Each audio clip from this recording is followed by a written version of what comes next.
Friends, welcome back to my channel. और आज की कहानी है एक चतुर किसान की और उसकी मूर्ख पत्नी की। तो बात ऐसी है कि एक गांव में रहते थे ये दोनों मियाँ बीबी। अब इनका क्या कहानी थी कि पत्नी की आदत थी, उसके पेट में कोई बात नहीं पचती थी। कोई भी बात होती थी अगले दिन वो अपने पड़ोसन है, कोई भी आसपास का है, उसको सबको बताती थी। मतलब उसके घर में अगर किसी को छींक भी आई है तो वो भी चीजें गाँव में फैल जाती थी कि हाँ भाई, फलाने को फलाने दिन छींक आई है। तो इस तरह का उसका व्यवहार था।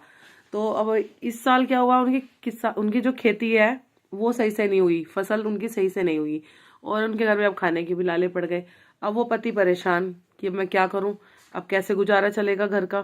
तो उसकी पत्नी ने बोला कि मेरे को तो है ना, फसल हो जाती तो मैं गहने बनवाती, ये होता वो होता। वो कह रहा है, हे भगवान, तेरे अंदर इतनी बुद्धि नहीं है, यहाँ फसल सही से उगी नहीं है और हमारे खाने के भी लाले पड़े हुए हैं और तुझे अपने गहनों की पड़ी है। कह रही किसान है, किसानों के जीवन में तो ऐसा होता ही रहता है, ये है मतलब वो प्रॉब्लम को समझती नहीं थी। तो अब क्या हुआ, फिर वो कहला कि मतलब परेशान हो गया काफी। तो उसने बोला कि ऐसा करो ना, जो तुम पहले करते थे वही कर लो। उन्होंने कहा क्या? उन्होंने कहा शादी से पहले भी तो आप जाल डालते थे, शिकार करते थे इस तरह से। तो उसने कहा चलो कोई नहीं, जब तक खेती नहीं होती है सही से मैं ऐसे करके देख लेता हूँ। तो उसने अपना जाल वाल लगाना शुरू करा जंगल में। तो एक दो दिन तो उसने जाल लगाया तो दो जाल लगाता था। तो एक जाल में हमेशा मछली फंसती थी, एक दूसरे जाल में खरगोश फंसता था। तो इस तरह से 2-3 दिन बीतते रहे। फिर उसने डिसाइड किया कि भाई ऐसे तो काम नहीं चलेगा, ये छोटे छोटे शिकार आ रहे हैं। तो उसने सोचा कि गांव के अंदर जाके एक और जाल लगाता हूँ, क्या पता रात में कोई जानवर वहां पे फंस जाए तो कम से कम 4-5 दिन के लिए मैं फ्री हो जाऊं। ऐसा डिसाइड करके उसने अंदर जाके जाल लगाया। और जाल लगाने के लिए वो खोदता था पहले, 2-2 गड्ढे उसने खोदे और तीसरा गड्ढा उसने जंगल के अंदर जाके खोदा। तो जैसे वो खोद रहा था उसको ऐसे लगा जैसे उसकी कुल्हाड़ी से, मतलब फावले से कोई चीज टकराई है जिससे वो खोद रहा था। तो उसने देखा तो क्या रे, सोने का कलश। उसको एक अंदर जंगल में एक धरती के नीचे गड़ा हुआ कलश मिला। अब उसने कलश उठाया।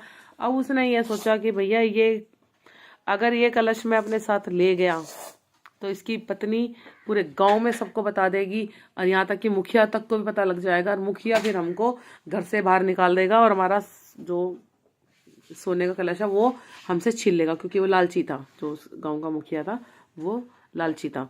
तो उसने अब दिमाग लगाया, थोड़ी देर बैठा सोचा। तो उसने तरकीब लगाई एक। तो उसने क्या करा, जो गड्ढे में से निकाला था ना सोने का कलश, उसको वहीं पे ही दबा दिया। और जो उसने मछली और खरगोश लिया था, तो उसने क्या करा कि जो गड्ढे में से जो मछली निकली थी, गड्ढे में से जो खरगोश निकला था, उसमें उसने मछली दाब दी। और जो एक जाल वो नदी के किनारे लगाता था मछली के लिए, वहां पर उसने खरगोश कर दिया जाल में।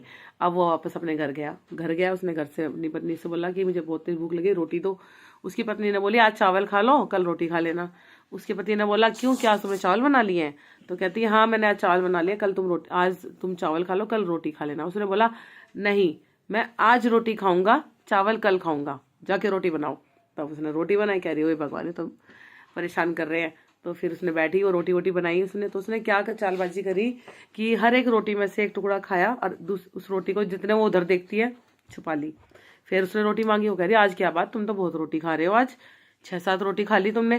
कह रहा तुम्हें रोटी गिन रही है, तुझे रोटी खाने बनाने को बोल रहे हैं तो रोटी बना और मुझे खिला। तो अब ऐसा था। तो ऐसा करके 10-12 रोटी हो गई और 10-12 में से उसने एक और खाया, बाकी उसने अपने साइड में छुपा लिया। फिर उसने उसको बोला कि आजा तुझे एक बात बताता हूँ। बोली कि हाँ बोलो क्या बात है। कह रहा है ऐसे ऐसे आज मैं जंगल गया था तो मुझे वहाँ पे सोने का कलश मिला है और दिन में नहीं ला सकता था वरना दिन में कोई देख लेता, इसीलिए अब रात में चलता है उसको लेवाने। तो कहती है वो खुश हो गई, ओ बेटे चलो आज तो सोने का कलश मिल गया, चलो जिंदगी बदल गई सब कुछ। ये वो मन में ख्याली पुलाव बनाने लगी। अब क्या था, दोनों निकल लिए जंगल में। अब क्या था कि वो उससे आगे आगे भाग रही थी। ठीक है, वो उससे आगे आगे भाग रही थी कि उसको ज्यादा जल्दी थी जाने की सोने के कलश के पास। तो वो क्या करा उसने, है ना, जैसे रोटी थी उसके पास, वो पीछे से रोटी के टुकड़े तोड़ तोड़ के उसके ऊपर बारिश करता रहा। तो ऊपर, क्योंकि उसको ये था कि नीचे देखना है, ऊपर देख नहीं रही थी ध्यान, क्योंकि नीचे ध्यान था उसका। तो ऊपर से वो कह रही है ये क्या गिर रहा है, ये क्या गिर रहा है? वो कहता है रोटी की बारिश हो रही है लग रहा है जंगल में। कह रही हाँ ये सही कह रहे हो, रोटी की बारिश हो रही है, ऐसे करने लगी वो। फिर आगे जाके उसने बोला कि रुक जा, पहले यहाँ जाल लगाया मैंने, यहाँ जाल देखता हूँ, जाल में कुछ फंसा हो तो। कह रही हाँ देखो। उसने पहला गड्ढा खोदा, उसमें से निकली मछलियां। और वो हैरान है, गड्ढे में से मछलियां। कह रहा है ये वन मछलियाँ होती हैं, गड्ढे में ही होती हैं, गड्ढे में ही मतलब पलती हैं। तो इस तरह से कह रही अरे वाह, मैंने तो सुना ही था इनके बारे में कहानियों में, लेकिन आज पहली बार देख भी लिया कि गड्ढे में से भी मछलियाँ निकलती हैं, वो भी इतनी सुंदर इतनी बड़ी। तो कहता हाँ चलो इसको रख लेते हैं और आगे चलते हैं। अब आगे गए, आगे उसने फिर कह रहा मेरा एक और जाल लगाया उसमें और देखते हैं, नदी के पास प्यास लगी है पानी पी लेता है फिर आगे चलते हैं। तो देखा तो उसका खरगोश, कह रही है ये कैसा खरगोश है? उसने बोला ये पानी में तैरने वाला खरगोश है। इस तरह से उसने बोला ये चीज़। वो फिर हैरान, कह रही वाह आज तो बड़ी अद्भुत चीज़ें दिख रही हैं, बताओ गड्ढे में मछलियाँ निकल रही हैं, पानी के तालाब के पास खरगोश निकल रहा है तैरने वाला, ये वो। फिर वो गए, अब पहुँच गए वो वहाँ पे, कहाँ पर, गड्ढे के पास जहाँ पे सोने का कलश दबा हुआ था। अब उसने खोदा, कलश निकाला और वो एकदम खुश हो गई। अब अपना ले आई। अब उसके पति ने बोला कि अगर तुमने ये बात किसी को बताई तो अच्छा नहीं होगा। इस तरह से उसने उसको धमका दिया थोड़ा सा। अब क्या था, सुबह रात को लेट सोए, सुबह लेट उठे, पानी भरने गई तो सारी पड़ोसन उससे कह रही कि आज बड़ी लेट हो गई, आज बड़ी लेट हो गई, क्या हुआ, रात कहाँ जा रहे थे तुम दोनों मियाँ बीबी? तो वो कहती, फिर उसके पेट में तो बात पचती नहीं कती भी, वो तो बतानी थी उसने, तो बता दी उसने कि भाई ऐसा ऐसा है ना, हम रात को गए थे, सोने का कलश लेकर आए हैं, ये है वो। और ये बात आग की तरह पूरे गांव में फैल गई दबादब।